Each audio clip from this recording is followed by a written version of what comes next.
What about it, YouTube? Okay, not in this reality, of course, but in one similar to this one, perhaps. Let's have a discussion of what might happen in that fictional reality. Okay, well, we're where we're at. I've been kind of quiet, just been kind of watching, listening, being shocked and amazed daily at all of the nonsense. It's incredible. All the fears I had that were happening last fall have come to light much worse than I ever dreamed and much quicker than I ever dreamed. And so we're all where we're at, okay? I'm not going to try and rehash the past too much. We're just where we're at. And I haven't been wanting to say too much that might get me in trouble or my channel taken down or whatever. So many people that are gone now. They're going after anybody just about that will not toe the line of the narrative. So gone is free speech, right? So what do you do out here? And I've got sort of a diary. I haven't backed up my videos personally, so I've got this diary saved on YouTube I don't want to lose necessarily. If it goes, it goes. But I've been careful with my thoughts and what I might want to say too, because there's a lot of uncertainty. There's a lot of mud to try and seep through or wash through. And I haven't been wanting to throw too much shade on people because it's distracting at some point. At this point, stuff is happening so fast that I don't want to slow down for stuff that may not even matter in the end. If we're just going straight head first, full speed ahead into global communism, if that's, then what's 2 seconds of wiping off a booger off the wall gonna do? It's too late to worry about stupid stuff, right? So it's been a struggle for me to know what to talk about. But you still hear the where we go one, we go all a little bit kind of thing. And that's what I want to touch on today. Is I don't think that's sensible. Really. Maybe I don't understand the meaning of it completely, but I think really where we're at right now is where the military goes is where we'll all go. I really think that's the case. And so I want to be careful with what I say because I don't know who's listening at this point, and I'm not trying to get anybody in any kind of situation because I've already seen who's the well-melanated guy in the military saying that he's going to go after basically Trump supporters in the military. Who's that guy? That clown act. Okay.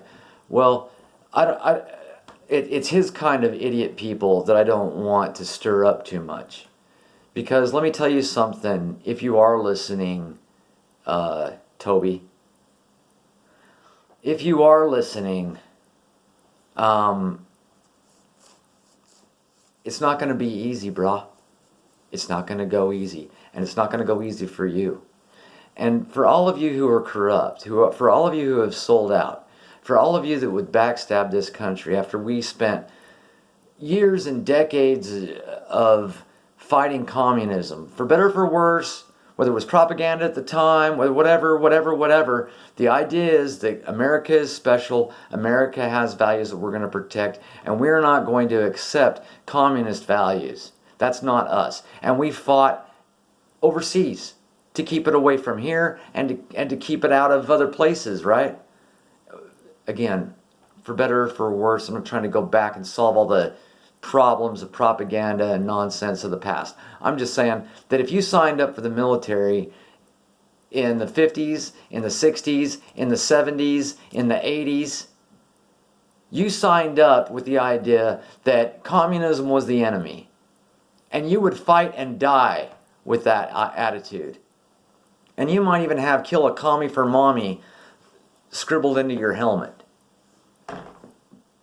And so for the military to sit back and play possum and watch what's happening and do nothing, actually worse than that, like Toby's doing, going after Trump supporters in the military. If his name's not Toby, I'm sorry, I thought it was Toby. But I could be wrong about that. They all look the same, right? But if the military decides, okay, yeah, that's what we're just gonna go. This is what we want. This is cool. Oh, hey, everything's cool. No problem.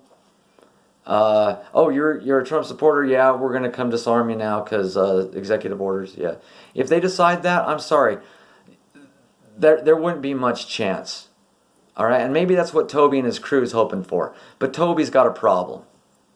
Toby's got a major, major problem.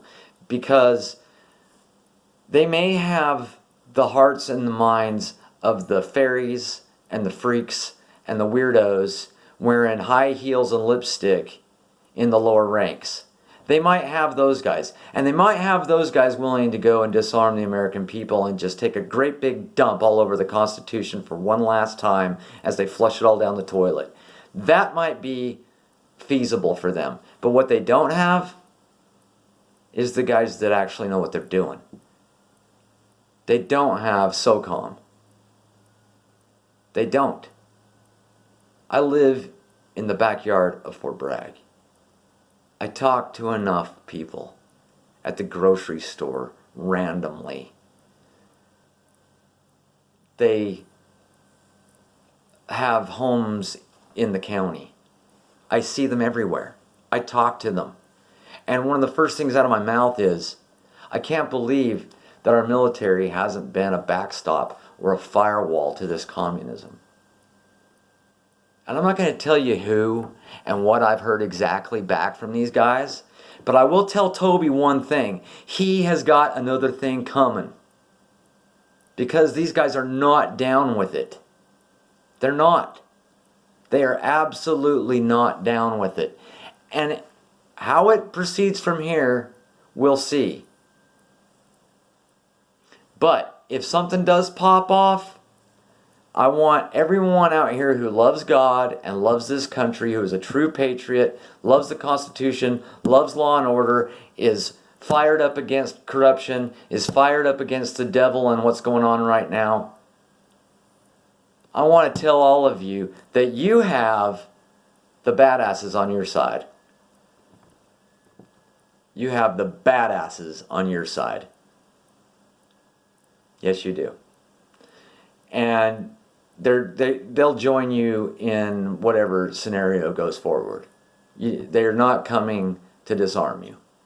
And the guys wearing lipstick and high heels, they're going to find out real quick what happens to a communist that runs into a true American military patriot. That's all I'm going to say. Again, this was a reality like this one, not this one. God bless.